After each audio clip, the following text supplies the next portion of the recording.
Good afternoon बेटे। मैं आपको राम लक्ष्मण परशुराम संवाद का चौथा काव्यांश पढ़ा रही हूँ।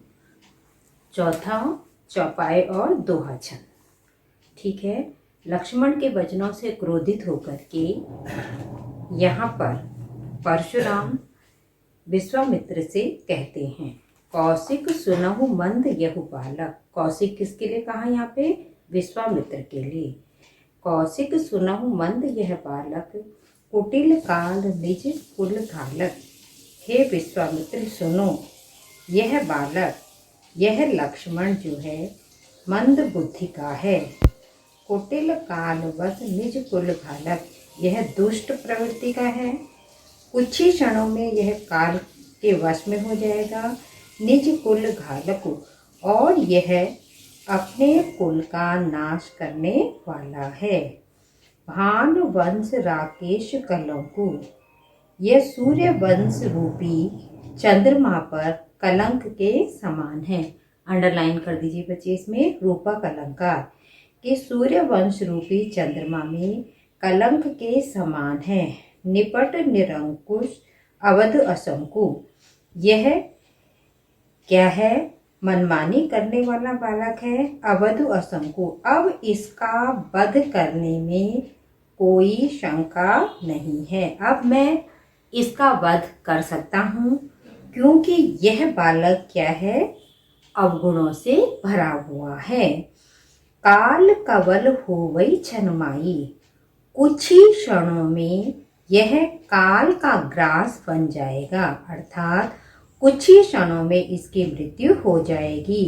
कहो पुकार खोरी मोहिनाई, मैं पुकार कर कह रहा हूँ खोरी मोहिनाई, कोई उसके बाद मुझे दोष न दे, क्योंकि मैं इस बालक का वध कर दूंगा।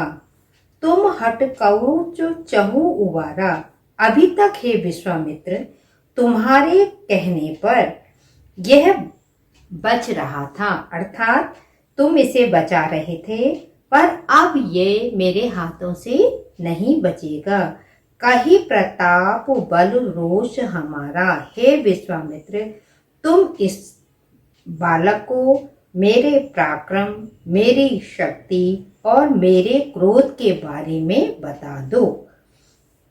जैसे ही परशुराम ने ये कहा, उसी समय लक्ष्मण ने भी व्यंग्यपूर्ण शैली में, व्यंग्यपूर्ण भाषा में कहा, लखन कहे मुनि सुजस तुम्हारा।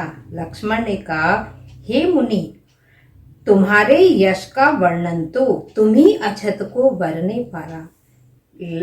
लखन कहे मुनि सुजस तुम्हारा, हे मुनि तुम्हारे यश का वर्णन तो अछूत को वर्णे पारा, तुम्हारे अलावा और कौन वर्णन कर सकता है। ठीक है, तुम्हारे यश का वर्णन तुम्हारे अलावा और कौन कर सकता है।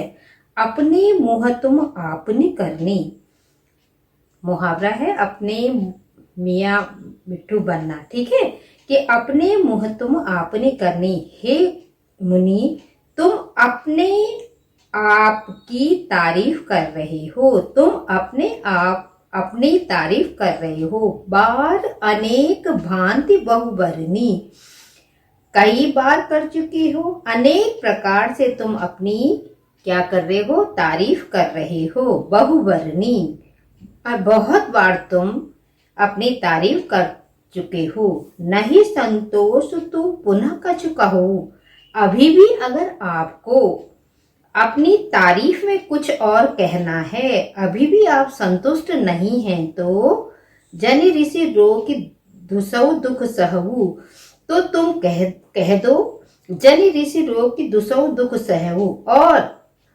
अपने क्रोध को रोक कर इस दुख को सहन मत करो। अर्थात जितना भी तुम्हारा बल पराक्रम और क्रोध है वो सब कह दो। ठीक है। वीर व्रति तुम धीर अछोबा, तुम वीर व्रती हो, धैर्य धारण करने वाले हो, ऐसा मुझे प्रतीत होता है। अछोबा, गाली देते न पावत शोभा, तुम गाली देते हुए अच्छे नहीं लगते।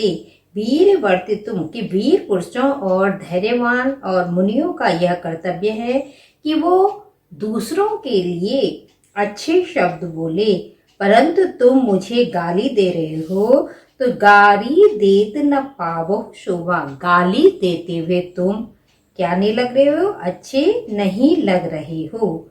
अब आ जाए, ये है चौपाई छंद। अब आ जाओ बेटे दोहा छंद पे, बड़े ध्यान से इसको।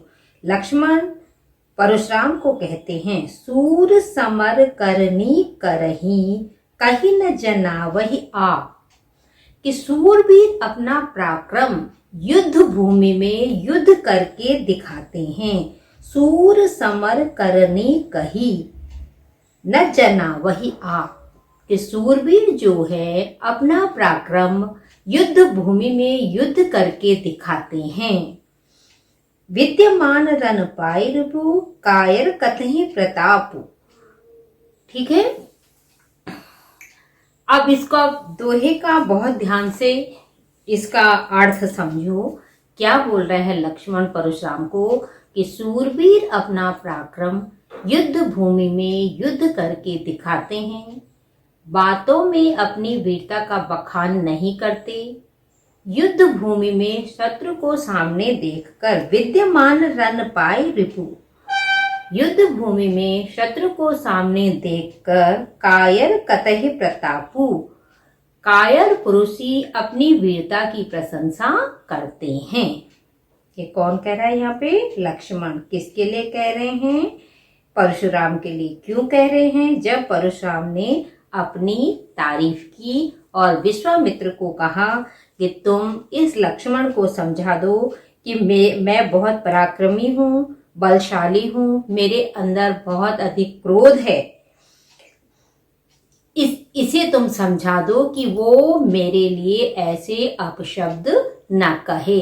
तो उनकी बातों का जवाब किसने दिया? फिर यहाँ पर लक्ष्मण ने। थैंक यू बच्चे।